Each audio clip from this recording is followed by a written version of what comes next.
Over the last month, my incredibly skilled subscribers have been sending in a mountain of original anime characters. Some fitting into existing animes like My Hero Academia or One Piece or Dragon Ball, and some fitting into wholly original universes. And today is going to be a classic PopCross Community Redraw. I'm going to take a whole bunch of my favorite submissions and redraw them in my style, also working in a little bit of the style of the anime that they're set in. And I'm going to read out the lore that was submitted with them. But I did take some of the lore and rewrite it a bit, tweak it, expand it a bit more, because people submit different lengths of lore, and it's also a bit easier to read out if I rephrase some things into my own language. But I did my best to maintain the author's original vision. And of course, along with that, I'm going to show off all the other stuff that was submitted to email or Discord before the set deadline, and at the end of this episode, I'll announce the theme and deadline for the next month's redraw. It's a classic PopCross Community Redraw, so let's get into it, shall we? Let's go! Hit like, if you want. Subscribe, if you feel like. But either way, enjoy the show. First up comes to us from Barry Dallin117, and seeing as how it's easily the most popular topic for people to submit to for this redraw, we've got to start with one of two original My Hero Academia characters in this episode. Many incredible aspiring heroes have graced the halls of UA High School. Heroes that the world has come to admire and aspire to be like, proudly run, swim, and soar around the world, protecting people with the skills they honed and acquired by training in those hallowed halls. And while some look like what many would consider traditional heroes to look like, some of the best have very unique looks, brought upon by their intriguing quirks. One of these odd-looking heroes is Tarone, better known to the world by the fantastic hero name Tarmageddon. His quirk doesn't necessarily sound like one a top-tier hero might have, but it's how you use a power that makes it great. His quirk lets him control any and all tar-like substances, and he, obviously upon looking at him, is made of tar himself. With tar as his weapon, he can harden it, melt it, capture others in it, and call it to himself. He can stretch and contort his body at will, forging limbs into weapons and reaching up to any villain who might think that flight gives them a skyward advantage against him. He can also grow and grow and grow with the more tar he absorbs from roads or pits or anywhere else. Of course, as all powers have, there are some drawbacks. The more he absorbs, the harder it is for him to control the tar in his own body. If he uses too much for too long, he can completely exhaust himself. When he first started at UA High School, he could barely absorb twice his own body size for more than a few minutes, but upon leaving school, he can multiply his size tenfold and maintain it long enough to do whatever job he was tasked with doing. And of course, having the privilege of being a UA student, he was forged his own supersuit to help him out. His armor helps maintain his form so he doesn't have to focus on it and can keep his mind occupied on the task at hand. Even with his professional career having only started a short year ago, he is already turning heads and showing incredible promise to become one of the best heroes the world has ever seen. Awesome submission, Barry. The name really helped sell me on it as well. That was an awesome name, and I'm thinking at some point I might have to do a Goopy Characters Community Redraw, because I really love drawing goopy characters. Anyway, hope everyone digs how this turned out. Here's the finished result.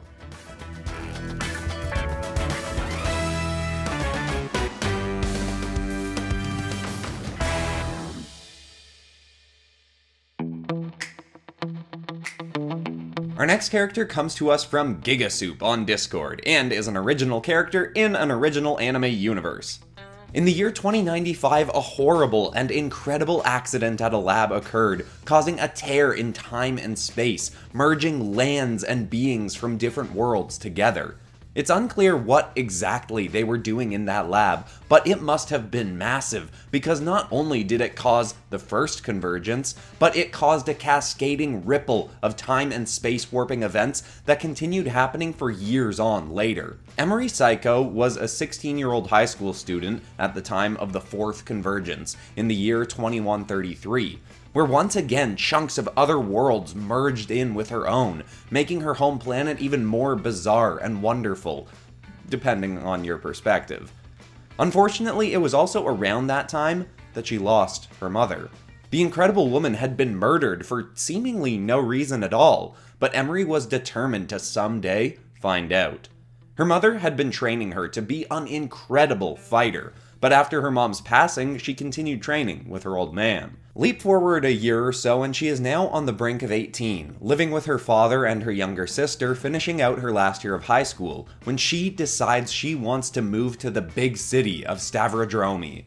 This is an incredible place where beings of all walks of life can live and thrive and coexist.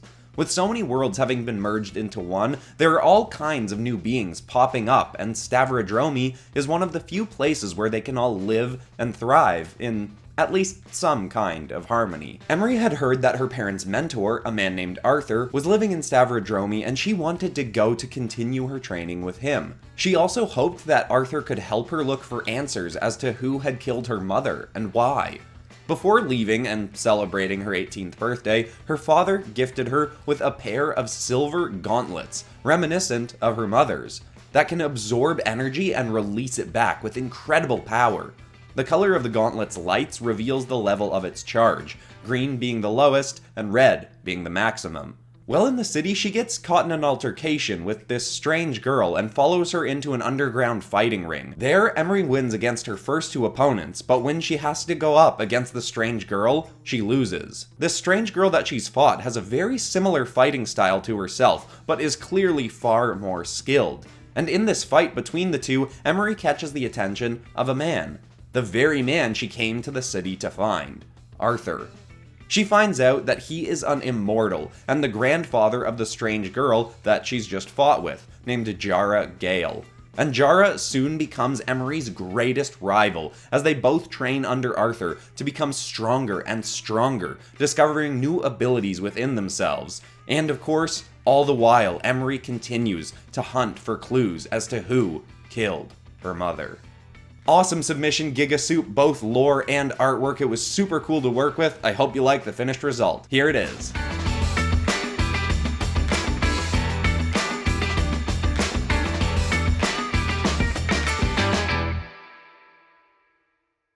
Now, one of the things I was most interested in seeing when I went in to look at all the submissions for this redraw was how people interpreted this style. Because doing an anime redraw is pretty broad. There's so many different types of anime and manga that people could pull from. Also, I was kind of thinking of this as a manga redraw as well, because, you know, similar. It's often just animes are adaptations of mangas in a lot of cases. But anyway, one thing that I thought about when I was going through submissions was back when I used to do the Illustrator React series. When I did one of those early episodes, that was at a time when I really didn't read very much manga, and I used to have the mindset that all manga kind of looked the same. And what was interesting was someone commented on one of those early Illustrator React videos saying that they weren't a huge fan of Western superhero comics because they thought all Western superhero comics looked the same. And that kind of made the idea click into my head that I guess if you don't read a certain type of material, a certain type of comic, you are likely to just see the main images that are plastered on social media or whatever for advertisements and things like that, and you are most likely to just see the house style that's used a lot, or the most popular style, so yeah, you will end up thinking that they all kind of look the same. So once I started reading more manga and watching more anime, I started seeing a way bigger variety of the different visual styles.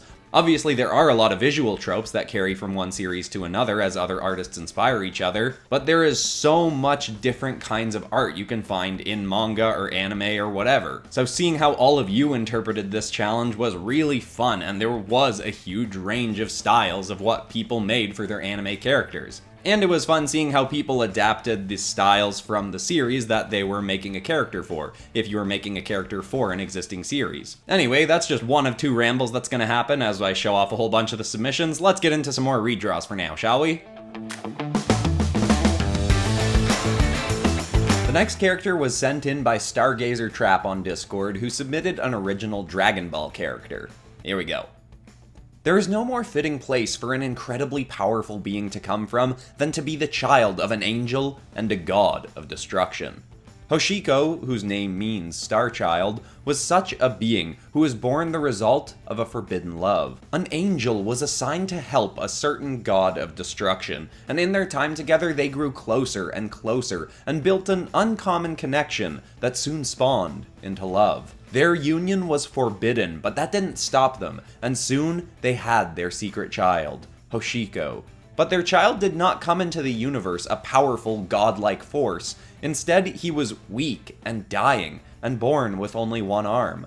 They were terrified for their child's safety, and eventually decided there was only one way to save him. They took him to Earth, where he was kept safe by a group of humans who treated him with remedies of senzu beans. During this time, his parents scoured the universe for the 7 Dragon Balls.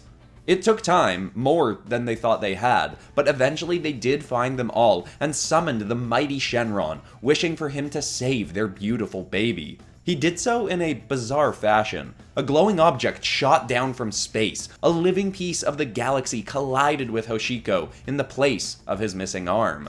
The merging of this energy with his body brought him to perfect health, and the fragment of the galaxy reshaped into the form of his missing arm. His parents were thrilled, but years later they'd find he wasn't the son they thought he'd grow up to be. 17 years on, he has now gone rogue, choosing to follow in neither of his parents' footsteps. He possesses the aura of a god, giving him the power of destruction, and if he focuses his might, he can enter his destroyer form. Along with that, he's also mastered Ultra Instinct, and from his galaxy arm, he can pull an angel's attendant staff, which he can use in a variety of ways. He can also use his mystical arm to manipulate matter and even cosmic energy. He's currently traveling the multiverse, trying to learn everything he can, becoming stronger and stronger. He has very few enemies because most of them never live past their first encounter. It takes an incredibly powerful being to even look him in the eyes, as if you do manage to look into his eyes, they say it's like watching a star explode over and over again. For any lesser being, death will shortly follow a gaze from Hoshiko. This was an awesome character, really cool lore, awesome submission Stargazer, and I hope everyone digs the result of it in my style. Here it is.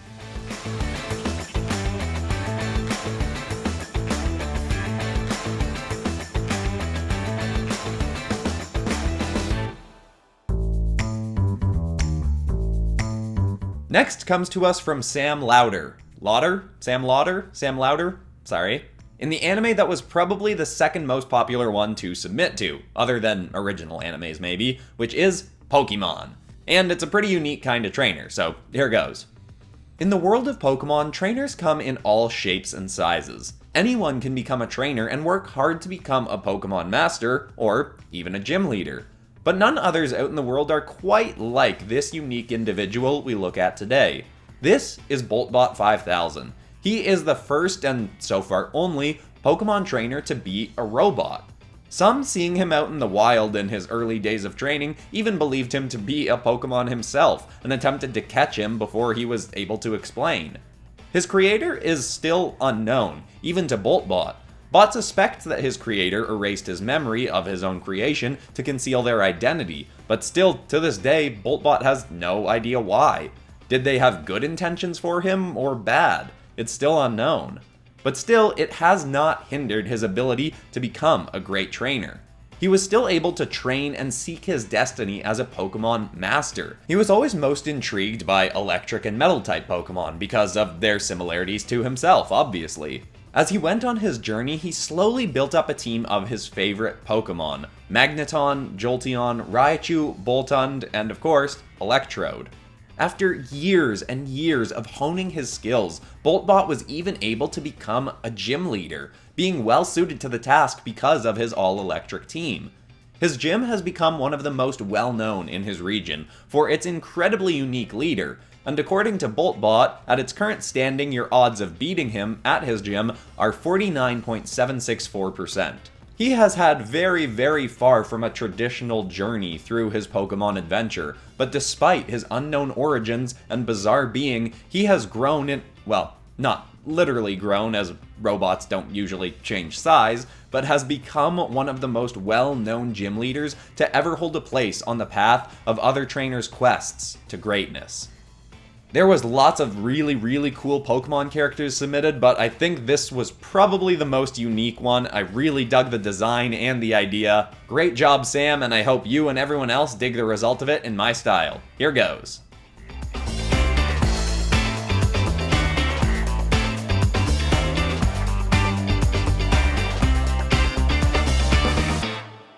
Time for some more of the submissions. And going into this episode, before I started looking at any of them, I had been flagged by a couple people that a lot of the submissions were My Hero Academia related. And once I'd gone through them, I would say I found that about a quarter of them were My Hero Academia. And honestly, that didn't really surprise me that much. A very large percentage of my audience has come from my My Hero Academia videos. It's the one anime that I do videos for most consistently. Besides it, I guess just Pokemon would be the only other anime I work with frequently. Other stuff, it's like I'll do a token character in an episode from an anime in one of my general anime episodes. But some of my most popular videos that I've ever done on the channel are My Hero Academia focused. The first My Hero Academia Dragons video is the most popular cool stuff as other cool stuff kind of video on the channel with like 600,000 views or something like that. And then the first My Hero Academia Maximum Venom episode is another one of the most popular videos I've done. Still planning to do a Let There Be Carnage episode of that, by the way. I'm gonna have to go back and rewatch those first two episodes though, because I forget some of the plot points. But anyway, as I've said lots of times before, it's just a lot easier for me to work with My Hero Academia because I watch it and read it. And I know the stories and characters so well that you can throw a random idea at me and I can write up a story for it without really doing any research. Like, I like the idea of doing something with One Piece, and I almost made that last My Hero Academia Pirates episode My Hero Academia characters if they were in One Piece. It's just that I don't know the lore of One Piece well enough yet to do full fleshed out episodes without taking a whole bunch of time to do research. And a lot of the time I don't have tons of time to do the research that I'd need to do. But hopefully everyone can see that I am kind of slowly working my way into new franchises with things like SCPs and Minecraft and all that kind of stuff. And I am going to try branching into some more anime stuff, I promise. Obviously based on people's suggestions. But anyway, hopefully I've ranted enough to show off a whole bunch of the other submissions. Let's get into the last two redraws, shall we? Next comes to us from Shards, also on Discord, who submitted an original character to fit into One Piece, a franchise I rarely work with on here, but was super excited to see submissions from. Here goes. Many pirates out in the world spend years, even decades, seeking out the fabled One Piece, the mysterious treasure of the great pirate king Gold Roger, a hidden reward of unimaginable value. But while this would be an incredible find for any pirate who manages to finally seek it out, not all are interested in this treasure. Chains D. Haku is a pirate with no interest in the One Piece or in becoming king of the pirates. You heard that right, these kinds of titles and accolades are far from a desire of his. To him, they are trivial and uninteresting, as he has only one wish, one goal that he is constantly actively seeking to achieve. He wants to be the world's strongest man. This ambition is one he considers worthy of his time and efforts. While the title is currently held by the mighty Captain Whitebeard, Chains is determined to overthrow him someday and claim the title for himself. His main tactic for gaining the strength he desires is to seek out fights with anyone currently stronger than himself. Thus far, he's beaten all of the strongest Marines out there, yes, including the admirals and even Big Mom herself. That is no twist of the tale or misleading of the truth. He truly defeated one of the 4 emperors of the New World in hand-to-hand combat. It was an incredible sight to behold. He is also quite skilled and powerful with his sword, a blade of remarkable strength and a razor-fine edge. It is a supreme-grade blade, second only to Hawkeye's sword. It's known as the Glass Blade for its transparency, but don't let that fool you. The name in many ways is a misdirect to its strength, as it's not made of glass and is an infinitely tougher substance. But whether he chooses to fight with his sword or his fists, Chains is often both excited and quite reckless. He has even once come across the mighty Whitebeard in his early days of pirating and almost picked a fight with the current world's strongest man. His crew was mortified, as at the time he was a newbie and still had much training to undertake before he could attempt a battle like that. Luckily, the situation passed with no brawl, but someday that very fight will occur, and Chains D. Haku will prove that he has truly become the world's strongest man. Super cool submission. I love the transparent sword, even though I ended up having it mostly hidden behind him. I kind of wanted him like ready to pull it out and swing at someone. But even with the sword behind him, this was a super fun character to draw. Thank you so much for submitting it, and I hope you and everyone else like my version. Here it is.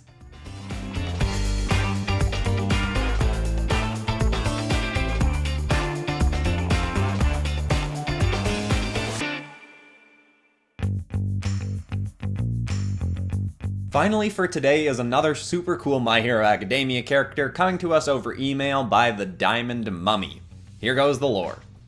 Once again, we return to the world of heroes, villains, and rampant quirks. Here we find another remarkable hero in training, Azaka Maneke, with a quirk called Animorph. Of course, in the world of My Hero Academia, they never had the famed 90s book series of the same name, so nobody made the connection between her powers and those odd stories. This aspiring hero can transform into any animal she so desires, so long as she's seen the creature before. But she does have a far easier time transforming successfully if she holds a piece of one of these creatures. This can range from anything from a tooth or claw or bone or even blood from the creature she desires to become. In these cases where she does hold a piece, the transformations will be perfect. She can either be touching the object or even consume it to ensure a smooth morph.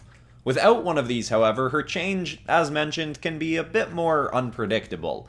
If she misremembers how a creature looks, she can end up having a mutated element of that animal in her transformation. Additionally, the color of the animal she changes into will be directly affected by the color of the clothes she's wearing. For instance, if she's wearing entirely black clothes and turns into a tiger, she will become an all-black tiger. Because of this, if she's looking to transform for the purposes of going on a covert mission, staying hidden in plain sight as a dog or a cat, she'll make sure to be wearing common colors for those animals before transforming. She wouldn't be very inconspicuous if she was running around as a hot pink house cat. She also has to ensure that she doesn't remain in her animal form for more than an hour, or she'll be trapped in that state permanently. Then she'll slowly take on a mind more and more akin to that creature until she has essentially become a member of that species. Obviously, this has never actually happened to her before, but many a night she's awoken with a start, having had a nightmare of this very occurrence taking place, and somehow she knows, without a shadow of a doubt, that these dreams are not simply dreams, but warnings from her psyche about the dangers of misusing her powers. But so long as she avoids this terrible happenstance, she will continue to grow into one of the greatest heroes the world has ever seen. It was a super cool submission, Diamond Mummy. I honestly don't think I even did it justice with my redraw. I think your original was even better, and I love the graphic design layout that you submitted with it. Great way to wrap up the art for this community redraw. I hope you and everybody else like the result. Here it is.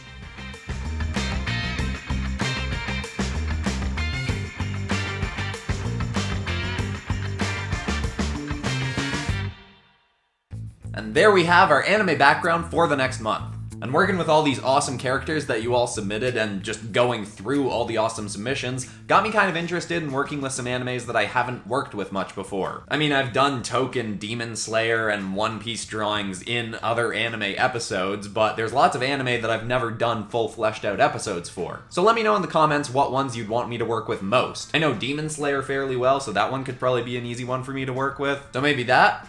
Let me know in the comments. But of course, now it's time to announce the next month's PopCross Community Redraw theme, which is one that really I should have done like a year ago at this point, which is taking your original superheroes and villains and turning them into dragons.